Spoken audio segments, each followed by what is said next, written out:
Let me tell you the most painful thing about wasted potential. It doesn't feel like waste while it's happening. It feels like patience. It feels like wisdom.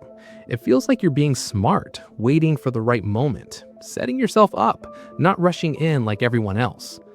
And then one day, you're 32 years old, sitting in the same apartment, looking at the same ceiling, holding the same dream you had at 26, and something cold moves through your chest. Not failure, not regret, something quieter than both. The realization that you were never waiting for the right time. You were hiding inside it. This is the story of a man who almost wasted his entire life waiting to live it, and the one broken clock that finally made him understand why. Stay with me. Ryan Calloway was the kind of guy people believed in before he believed in himself. 32, sharp, quick with a joke, quick with a smile.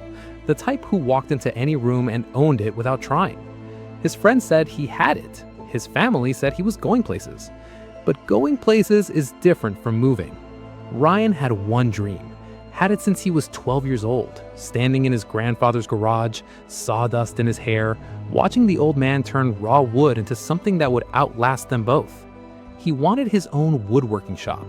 Not a corporation, not a brand, just a small studio space where he could build furniture by hand, real furniture, the kind that gets passed down through families, the kind that holds weight.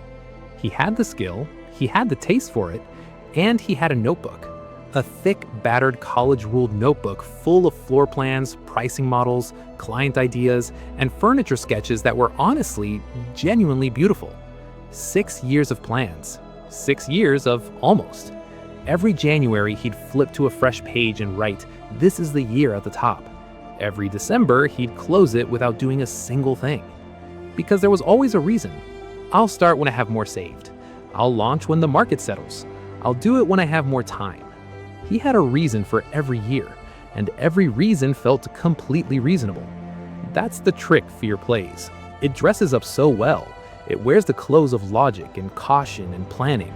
It shakes your hand and introduces itself as wisdom, and Ryan let it live in his house for 6 years. One Saturday in late September, Ryan drove out to Uncle Daryl's property to help with some fencing. His uncle had a neighbor on the far end of the tree line. Old man, 70s, maybe older, the kind of age you stop trying to calculate because it doesn't matter anymore. His name was Earl. Earl had a workshop behind his farmhouse. Ryan saw it from across the field and didn't think much of it, just a leaning wooden structure with a rusted weather vane and the screen door that hung crooked on its hinges. But his uncle needed a chisel and pointed toward the shop, so Ryan walked over. He pulled the screen door open and stopped. The smell hit him first. Cedar, walnut, linseed oil, and something older underneath. Something that smelled like decades. Tools hung on every wall in perfect order, worn smooth with use. Half-finished chairs stood in corners. Raw lumber leaned in stacks against the back wall like a library of unbuilt things. And in the center of the workbench, under the single yellow bulb, sat a clock. Handmade. Rough-cut oak frame, faded painted numbers, no glass cover. And the hands weren't moving. Ryan stood there for a full 5 seconds just looking at it. A clock that didn't tell time. He grabbed the chisel and walked out. But the image didn't leave him. If something in the story is already hitting close to home, if some part of you knows exactly what it feels like to have a dream you've been almost starting, drop a comment. Tell me what it is. Just say it out loud. We'll come back to why that matters. Over the next few weeks, Ryan kept finding reasons to come back to his uncle's property, and every time he'd end up drifting toward Earl's workshop. Earl never questioned it. He'd just glance over and nod, then go back to whatever he was doing. Sanding, carving, shaping joints with the slow, deliberate patience of a man who had made peace with every single hour of his life. He didn't rush. He didn't talk much. He didn't fill silence like most people do, nervously, apologetically, like silence is a problem to be solved. Earl let silence sit the way he let wood dry, until it was ready. One afternoon, Ryan finally nodded toward the clock. "How come you keep it if it doesn't work?" Earl didn't look up from the piece he was sanding. "It works," he said. "It just doesn't move." "What's the difference?" Earl set down his sanding block, looked at Ryan for a long moment. "Ask me that again in a few months," he said, and went back to sanding. Ryan stood there, mouth half open, absolutely certain he'd just missed something important. He didn't sleep well that night. He sat at his kitchen table with a notebook open and read every single page, all 6 years of plans, every floor plan, every furniture sketch, every projected budget. It was all there, every piece of it. It was genuinely a good plan, a real plan, a plan that could actually work. He closed the notebook, opened his phone, started searching commercial rental spaces in the area, closed his phone again, closed it again, sat there in the dark for 40 minutes doing absolutely nothing, then went to bed. 3 weeks later, Ryan asked Earl the question he'd actually been building toward. "I've had this thing I've been wanting to start. For years. I just keep waiting for the moment to feel right." Earl was fitting a chair leg into a mortise joint, didn't look up. "What does right feel like?" Ryan thought about it honestly. "Like I'm ready. Like the risk is manageable. Like I know it's going to work." Earl was quiet for a long time. Then he said, "Bring me that clock." Ryan carried it over to where Earl stood, held it out. Earl took it, turned it over slowly in his hands, held it up toward the light. "I built this the night before I was supposed to start my own business, 1987. I was 31 years old." He set it down on the bench between them. "I told myself I'd start when this clock showed me the right hour. When everything aligned, when it felt like a sign." He tapped the still hands gently. "Never wound it, not once, just kept waiting for it to show me something." Ryan looked at the frozen hands. "So what did you do?" Earl said flatly, "I waited 4 years." Ryan felt something sink in his chest. And then I got tired of waiting and started anyway." Earl picked up a sanding block. "Had a good run, build something real, retired proud." He paused. "But those 4 years I spent waiting, I never got them back. And I never stopped wondering what would have been different if I'd started them instead of wasted them." He looked at Ryan directly, just once. 4 years is a long time to spend standing still. Ryan nodded slowly. He looked down at the clock. And then, without warning, the math hit him. 4 years. Earl had waited 4 years and regretted every one of them. Ryan looked at his notebook in his jacket pocket. He had been waiting 6. He sat in his truck for a long time after that. He didn't turn the radio on, didn't check his phone, just sat there. 6 years. He'd been 26 when he first wrote, "This is the year." He could picture that night. His grandfather had just passed and Ryan had gone to the garage and stood there breathing in the smell of the old man's tools, promising himself he'd honor what he'd been taught. He was 32 now, and in those 6 years, not one board had been cut, not one shop had been leased, not one piece of furniture had been built in his name. He'd just been filling notebooks and calling it preparation. You weren't being careful, he thought. You were being a coward and calling it careful. That one hurt. But it was true. He found a commercial garage unit on the edge of town. Small, nothing special, slightly too expensive for what it was. He drove by it twice, scheduled a walkthrough. The walkthrough went well. Then he didn't call them back for 12 days. The fear came back, right on schedule, dressed in its usual disguise. Maybe spring would be smarter. Maybe another class first. Maybe one more year of saving. His buddy Marcus texted him one Thursday morning, completely out of nowhere. "Yo, did you ever do anything with that woodworking idea?" Ryan stared at his phone. He typed back, "Working on it." Marcus, "Bro, you said that 3 years ago." Ryan set the phone face down on the counter, stood in his kitchen for a minute, picked it back up, called the landlord, signed the lease that Thursday afternoon. His hand was shaking when he put pen to paper, not from excitement, from fear, but he signs it anyway. And that's the only kind of courage that actually counts. The first month was rough in a way Ryan hadn't let himself imagine. He built 3 pieces, sold none. His hands cramped by the end of week 2 from hours he wasn't used to.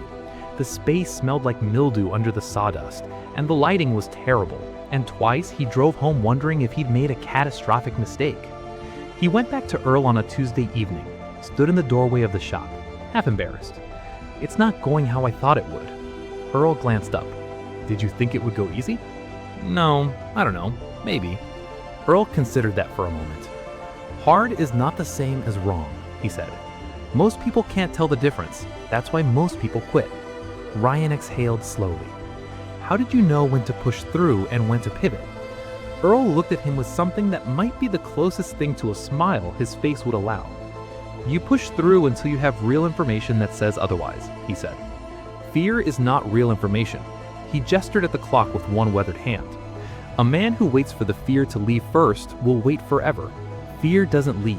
It just gets quieter when you stop feeding it your attention. Ryan looked at the clock. The hand still hadn't moved. But the clock looked different to him now. Not broken, not silent, patient, like it was modeling something. Month 3, 2 pieces sold. Month 5, a dining table commissioned by a couple in town who found him through a neighbor.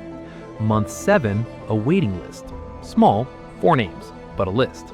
He wasn't there yet, not even close. Some weeks he barely covered costs. Some nights he drove home exhausted and hollow and had to remind himself why he'd started.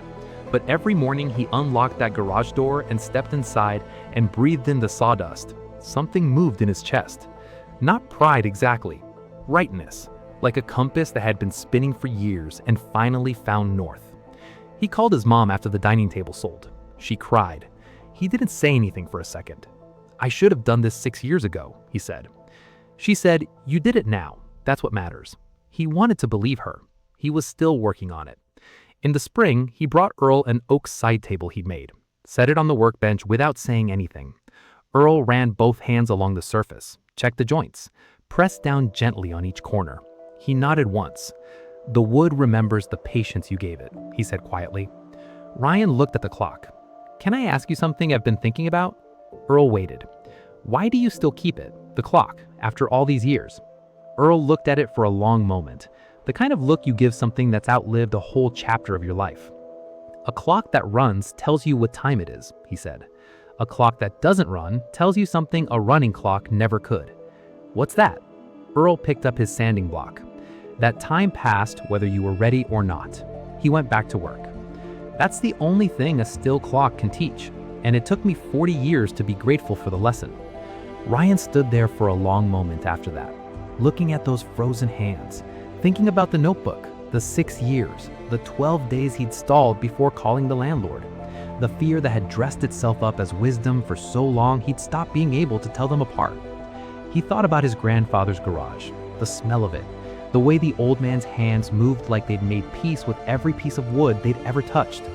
He thought about what it would have felt like to come home to that shop at 26, 27, 28, and he made himself feel the weight of those years, not to punish himself, just to make sure he never forgot. Because the most expensive thing you'll ever own isn't a house or a car. It's the years you spent waiting to become who you already were. Here's what I want you to do right now. Think about your clock, the thing you've been building in your head, the plan that lives in the notebook or in your notes app, or just behind your eyes at 2 a.m. when you can't sleep. How long have you been waiting to wind it? Drop that answer in the comments. Just say the number. Just say the thing. Because saying it out loud is the first movement the hands ever make. If this story touched something real in you, like this video. Not because it helps the algorithm, though it does, but because it tells me you want more stories like this one. Subscribe, because next week's story hits even harder than this one, and you don't want to be still waiting when it drops.